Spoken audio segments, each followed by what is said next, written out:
Vysya Brahman gold Smith రెండవ సంబంధం, పిల్లలు లేరు. Date of birth 14/6/1982. ఎత్తు 5'2" ఉంటారు అమ్మాయి. ఎడ్యుకేషన్ MBA చేశారు. ప్రస్తుతం ఏం జాబ్ చేయట్లేదు. ఫాదర్ చంద్రమౌళి, ఆయన రిటైర్డ్. Mother house wife. మన ఎల్డర్ బ్రదర్ మ్యారీడ్. ఇలా నేటివ్ ప్లేస్ కరీంనగర్. సైనిక్పురి, సికింద్రాబాద్, హైదరాబాద్ లో సెటిల్ అయ్యారు. మరి ఈ అమ్మాయిది రెండవ సంబంధం. తొందరలోనే విడాకులు అయినాయి. ఇక 10-12 years ఆమె పెళ్లి చేసుకోవాలని ఇంట్రెస్ట్ లేక అట్లనే ఉండిపోయింది. మరి ఆంధ్ర తెలంగాణలో ఎక్కడైనా పర్వాలేదు. అబ్బాయికి 10-11 లక్షల ప్యాకేజ్ ఉండి సాఫ్ట్వేర్ అయినా బిజినెస్ అయినా పర్వాలేదు.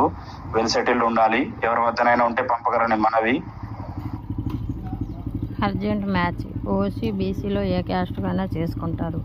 ఈ దీపావళి ఆఫర్ నడుస్తుంది. 1500 రిజిస్ట్రేషన్తో మ్యాచ్ చూడబడను. కావాలి అనుకున్న వాళ్ళు మ్యారేజ్ బ్యూరో నెంబర్కి సంప్రదించండి. పొద్దున 9 గంటల నుంచి సాయంత్రం 6 గంటల వరకు ఫోన్ అలా ఉంటుంది. పిచ్చి పిచ్చిగా ఫోను చెయ్యరాదు.